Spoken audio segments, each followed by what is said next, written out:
Hello, stranger on the internet. I am also a stranger on the internet. But today, since you clicked on this video, I'm going to speak to you as if we've been best buddies. I'm speaking to you with all of myself right now, like we're this, okay? I'm speaking to you as a fellow creative, a fellow human.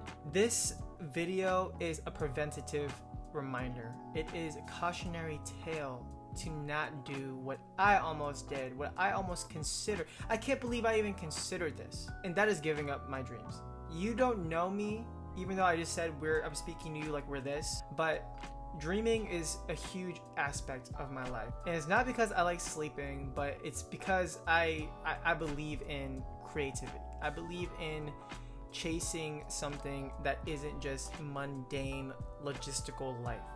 I think it's important to have that balance. You know, the left brain, right brain, that type of yin and yang. I believe there's a huge fundamental relationship between the two. At the same time, I'm a huge advocate for chasing that creativity. The reason being is I look at creativity as being the most free version of ourselves. Like we're the most free form out of all aspects of our life. I feel like that's when we're the most free. If you think about it deep enough, art or the art of creating something, just making anything, whether you're a sculptor, a painter, a writer, a musician, whatever it is that is your niche, you're making something that is part of your brain. It's what you were thinking in here, and also most of the time what you were feeling in here. This is the most human thing to ever do, is to create something and to just make it into a physical medium that other people can see. And the beautiful part is that there's no correct answer. Of course, if you want to make your art as direct as possible, like, hey, I made a song about breakup. This is literally me being heartbroken about getting broken up with. But in other cases, there's the freedom of being ambiguous and having your art be subjective. And that's so beautiful because that can really relate to as many people as possible. It doesn't just focus solely on one group. And if you want to do the opposite and niche down and focus on a certain demographic, that's beautiful too. The thing is about art is that it can truly be for anyone and everyone and yourself. Okay, there's fulfillment in it and fulfillment in creating, and that's why I'm so passionate about it. And after me just saying all of that, can you believe I almost gave up on that? In other words, I almost gave up on my own personal freedom. I almost gave up on spreading my wings and flying through the sky. I literally almost cut my wings off. Isn't that insane? And I'm speaking to you as a stranger on the internet to not do that, to not come as close as I did. I've been following this creative journey for so long. Okay, it's been years in the making. My particular niche is music. My grandfather used to sing me Moon River every night. My mom would go and sing at karaoke, and I would hear her voice and be like, this is one of the most angelic voices I've ever heard in my life. Like, ever since I was younger, I was performing for my grandparents, I was performing for other people, just making a show. It translated to so many different aspects of my life. Fast forward a few years, I'm in high school, I picked up the guitar, I picked up piano, I taught myself how to play these instruments. I'm not a master, but still, it felt so fulfilling. It felt like such a huge accomplishment. I literally felt my brain restructuring itself to apply itself to these instruments. Like, this was an extension of myself. And I'm sure this applies to every type of artist. I started writing music. I started writing songs to these instruments. I started making verses and chords, showing them to my teachers. And I remember the first time one of my teachers actually listened and gave me constructive criticism. Looking back at it, it was probably the most minimal thing I've ever made. You know, I didn't know how to produce at this time. But the point being is that this was the first time an adult that I looked up to, that I admired, actually gave me the time to listen and made it feel like my efforts were worthwhile. A few more years, I graduated high school, I'm in college. I kind of forget about music at this time because I'm trying to survive. As a part-time student, working part-time, juggling all this stuff, I'm just trying to make rent. But then music always manages to come back into my life, and this time it came back in the form of one of my bestest and closest friends ever. I thought I loved music, but when I met this guy, it was someone that I've never looked up to as much as this. This is huge glaze, okay? I'm probably gonna not say anything else, because chances are if he found this video, I will not hear the end of it. But just know that he's the reason I got back into music, and I came back stronger than ever. Okay, I started producing for the first time. I started making my own, like everything originally my own. Now I'm starting to release music of my own with music videos, production and quality, and things that I was just super, super proud of. It was all entirely me. It came from me, and nobody else wrote this. I wasn't making any incredibly deep and moving songs, or mind you, but it was still something to be proud of, because it really reflected what I felt like I was inside, you know? It wasn't anything that I was faking. It just felt like it was a true representation of me, and when people heard it, they were looking through a window of what was going on here and here. At the same time, when I'm feeling so accomplished and I'm feeling like I found a purpose in my life, the monotony of day-to-day living still came crashing down. They really meant it when people said there's highs and lows in your whole journey through whatever it is you want to pursue. There are so many of that. I've gone through so many lows, and right now I'm trying to get out of one. And that's the reason why I was beginning to consider giving up in this whole music thing, giving up on creativity in general. And I'm here to explain to you why you shouldn't do that. I'm here to explain to you how you could even get into that point, how you could even recognize that you are. For me, it was a myriad of things. Okay, I'll list them out for you. 1, your goals shift. When I first got back into music again, you know, into the whole production thing, and started ramping up the scale of my creativity, my goal was to just pursue something that I actually cared about, because at that time I was at a job that did not feel fulfilling at all. It just felt like I was forced to be there. I was considering music for the longest time, and my goal was to just start. Like I said, I was making good quality productions, I was making music videos. I was a little bit gung-ho with the approach. Back then, I wasn't realistic. I was the type to be like, we're on a floating rock, money doesn't matter. In that case, you should just spend your money to get to that goal, to get to that end point that you want to pursue.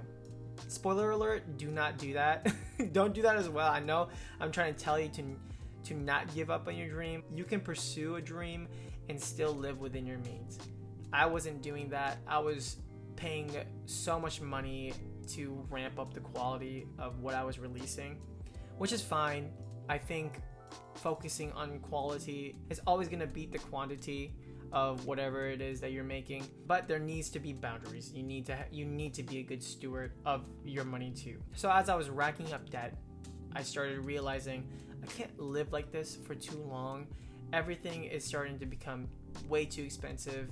If every song I try to release is gonna need this and that and that and this, it's just too much money, and I'm eventually just gonna run myself dry. So my goal shifted. I went from the more creative side of my brain to the more logistical side of my brain. And mind you, I don't regret making this decision.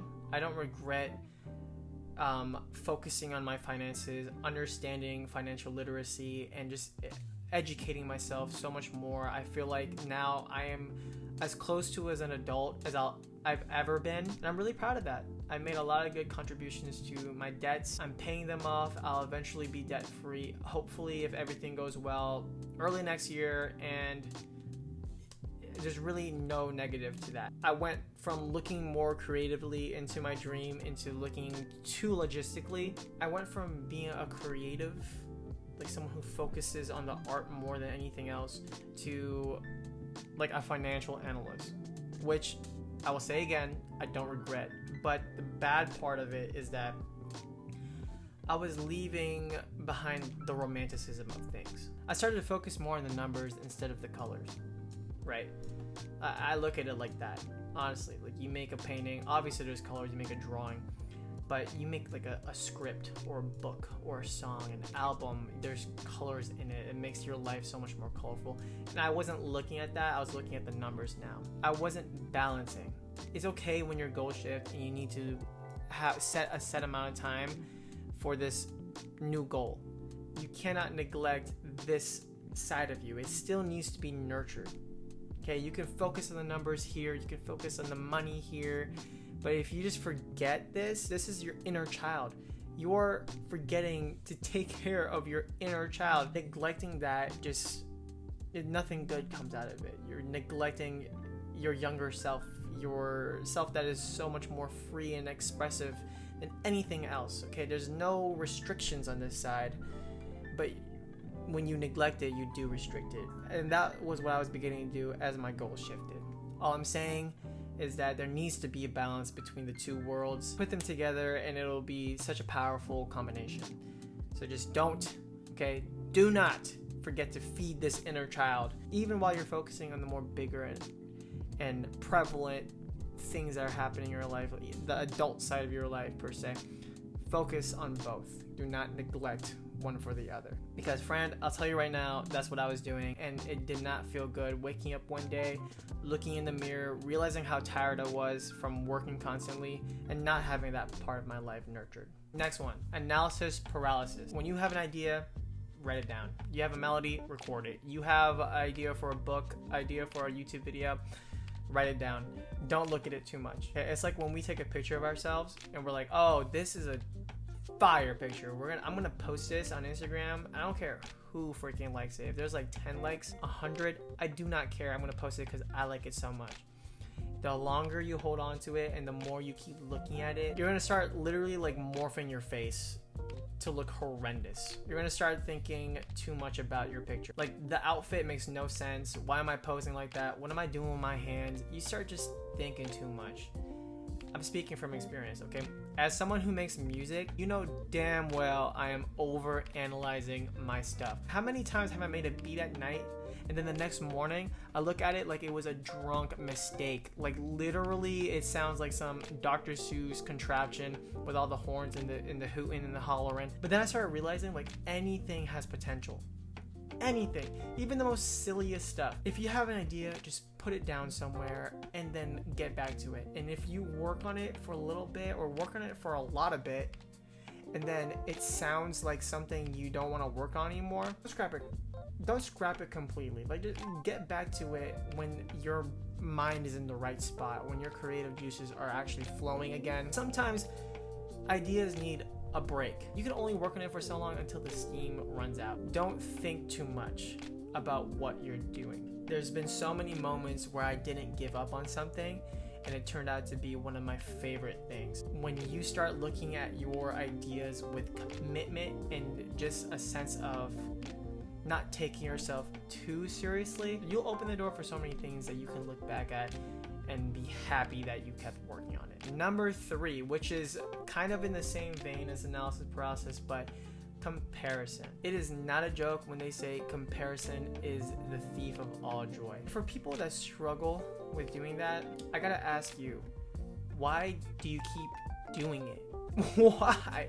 I'm not clean from this either. Like, I am definitely guilty of this sometimes. And that's part of the reason why I had to get off Instagram. My friends probably low-key detest me because they send me so much stuff, but I don't look at it because I'm not on Instagram anymore. And the reason being is because I follow a lot of other musicians, a lot of peers, but there was a point where I was constantly seeing the fruits of their labor. I was constantly seeing so much cool productions, so many songs and snippets and just like music videos and teasers and films. Like, it was incredible seeing that. Like, as a creative myself, I thrive off of that.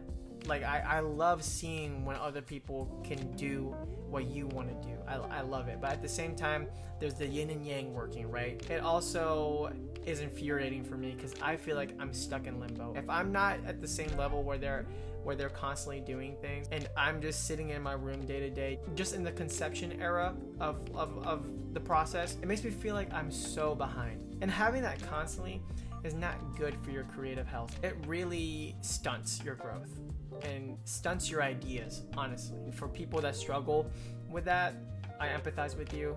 That's such a hard thing to master, to get over. What I'm doing to manage against that is sort of similar with what I'm doing with the previous thing. I'm just not thinking too much of what everybody else is doing. I'm kind of like living in a bubble, but I still need to be aware of what's happening around me. I can't just be shut off completely. There needs to be like influences and motivations, but there has to be like a balance. And sometimes with that balance, you do have to go monk mode and just shut off those around you. Especially if you're really prone to that, to comparing yourself, just shut it off. If you're just constantly comparing, you will never be happy with where you're at.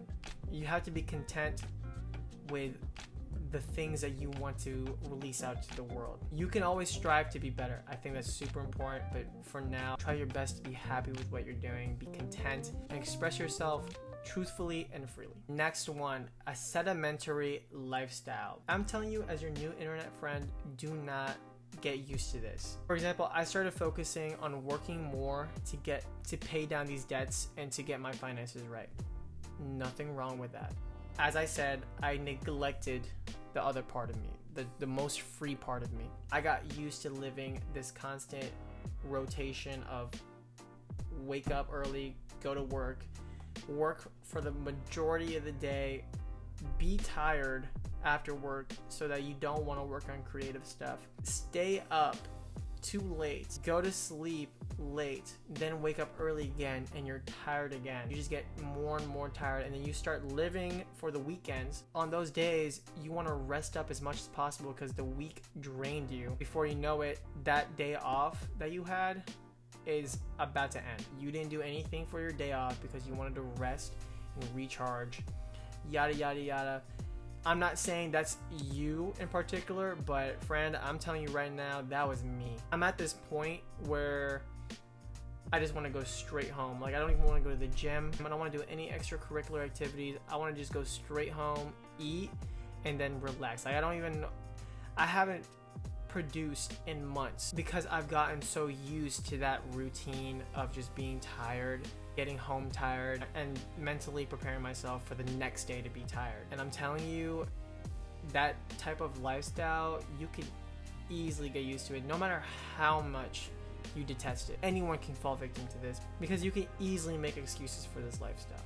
You can easily be like, I need to go to work to pay off debts, to focus on rent, to provide for myself, which then gives you the excuse to not work on anything else afterwards, any passion projects, anything that is outside of work. You're so tired from said work and you just want to rest and do nothing else, or do something just that shuts your brain off, like play a video game or watch Netflix. And then the cycle continues, and before you know it, days go by, weeks go by, and the excuses are still valid because you are tired. So I'll tell you what I'm doing to fight against this, and maybe you can do it too. What I'm doing is just having small increments. Okay, if I have like a long day, like a 12-hour day, chances are I'm probably just gonna have that day be a rest day.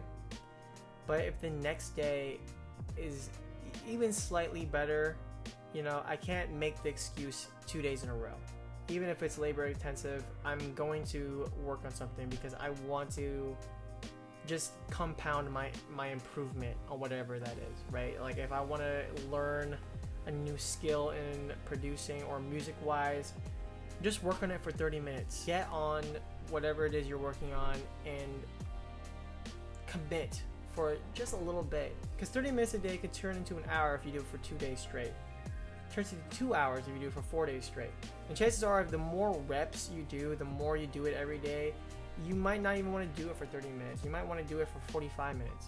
You might want to do it for an hour because the rate of your growth is just compounding and you want to soak up as much as possible. And that's just like the concept of starting slow and building yourself up. Just do something that challenges you once a day, and you'll see so much more growth than if you just don't do anything, or you just do something like every other day or whatever. Like, you know, just make an excuse to be like, I'm too tired to do this. Me, I don't want to have more than 3 days of not doing something creative. Honestly, I don't want to have more than 2 days. I always try to do my best to work on a passion project every day. Start slow, show up for yourself, and make it consistent to the point where it feels wrong when you're not doing it. It'll eventually become more and more important. The passion and motivation for it will grow alongside it. And the last one, which also ties with sedimentary lifestyle, that being comfort. Comfort can be a bit scary. Comfort is like a sedative.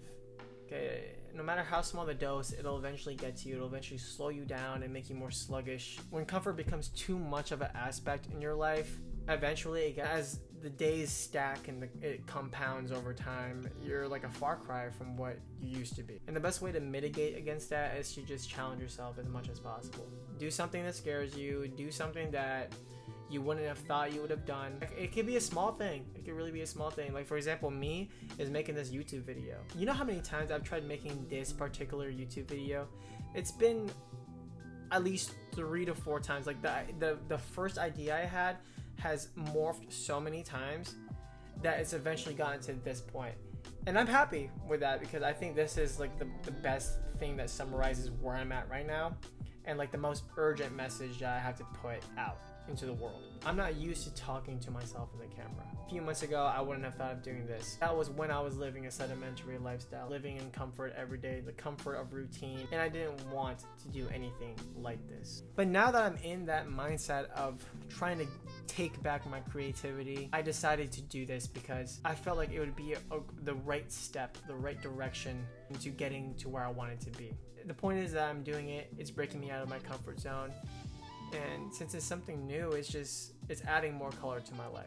So I'm happy to do it. I really am. We're gonna start wrapping things up. And to summarize, I told you some of the many reasons why I was considering on giving up on my dream. It's deeper than a dream, it's my personal freedom. I told you that there's goals that start shifting. There's analysis paralysis, there's comparison, there's the comfort of living in a sedimentary lifestyle. All of these just seem so daunting, like a law of nature when it comes to the day-to-day life, when it comes to living in the real world. And I've told you some of the things that I've been trying to do that maybe you could do as well to fight against those variables and the symptoms that they bring. While those things I did tell you are helpful for those specific variables, I think the best way to wrap up this video is to just tell you the overall thing you should make your foundation when it comes to not giving up on your dreams. And that is that your dream needs to have substance. It needs to be powerful. It needs to be worth it. You need to know that what you're doing to get to this point, to get to this goal in your dream, is worth every single bit of sacrifice, blood, sweat, and tears that you put into it. You need to know that you'll be sacrificing a lot, and you have to learn to like or accept that fact. Be prepared to fail. Always remind yourself of why you do it. For some of the pieces of advice that I've learned this year, this gotta be like top 3, but it's to know your why. And possibly you may have learned this already, and I am truly late to the train, but this was profound to me. Knowing your why, like knowing the motivation to even the simplest thing, is so powerful. For example, we're in traffic. The light turns from red to green. Why do we move forward? Why do we press on the gas? It's not because the light turned green. I mean, yes, it is. The light turned green, so the rules of the road is when a light turns green, you can now move forward. And the logic is you should move forward and not just like hold up traffic. The deeper thing is that it's because this light turning green is one step to you getting to where you need to be. And the place you need to get to doesn't have to be the most important thing ever. Like, you don't need to be going to your best friend's wedding or your firstborn's baptism. Like, you could just be going to McDonald's for a small fry, or you could be like me, going to Taco Bell, which is better, for their grilled cheese burrito. Point being, it's important that you knew why you got on the road in the first place. Even if it's for the smallest task, you got on this road for a reason, and you moved forward when the light turned green for a reason. Because you could literally, it's a free world out here. We have free will.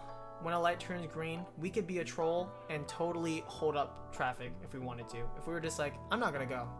But you needed to get somewhere, no matter how small, and you did it. And you're doing it. You're getting there. The point that I'm trying to say is that you need to know why you're doing it.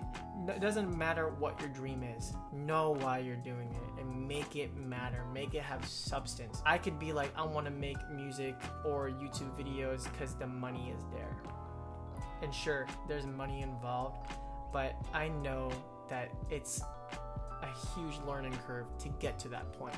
There's a lot of levels I need to climb to get to that point, and maybe I won't make it. But if I focused more on that reason that doesn't have as much substance, doesn't have as much roots in it for me, I'm not gonna be committed to do this. I'm not. I knew that I needed to have a deeper motivation, and that motivation, for me at least, is to just nurture my creative side and to express myself and make an impact in whatever I put out into the world. As long as I got people thinking and as long as I got people feeling, then I did my job. And that can make me happy. It's making me happy right now. I'm smiling right now thinking about it, because I know that what I'm saying, it may not matter to everyone, but it matters so much to me, and that's the big picture right there. So with that being said, stranger on the internet, friend from wherever you are in the world, I wish you the best. I hope that you find your purpose and that you ground yourself in that purpose too. That you make your motivation so powerful that you can't help to chase it every day. No matter what stage you are, if you were as close to giving up as I was, or if you're even farther along and you actually did give up on it, but it's still there, lingering somewhere, I hope that you consider getting back to it, because I really do believe it is such a strong part of ourselves. Giving up our creativity is giving up our freedom. It's giving up our inner child, and it's important that we need to nourish it and let it grow. I'll leave you with this. I wrote it down. This is for the people that aren't happy with where they are and they want to be extraordinary. They want to go somewhere they never would have imagined. I'm speaking for myself too. I'm in that category, okay? But you will find when you begin to want to change your life that you will change yourself to fit into it. If you want your life to be extraordinary, you'll find that you won't be ordinary to fit into it. Make sense? That's it for me. I've been talking for way too long now. It's been ohso.human. Thank you for watching. If you enjoyed this video, please like and subscribe, whatever you want to do. You can also check out some other videos. I'll probably post it right here. Editing me in the future that's editing this. Put the video right here, please. Yeah, check that out. Maybe you'll like it as well. I have lots to say, as you can tell. I've been talking for so long. It's been ohso.human. Thank you for watching. I wish you the best in your journey.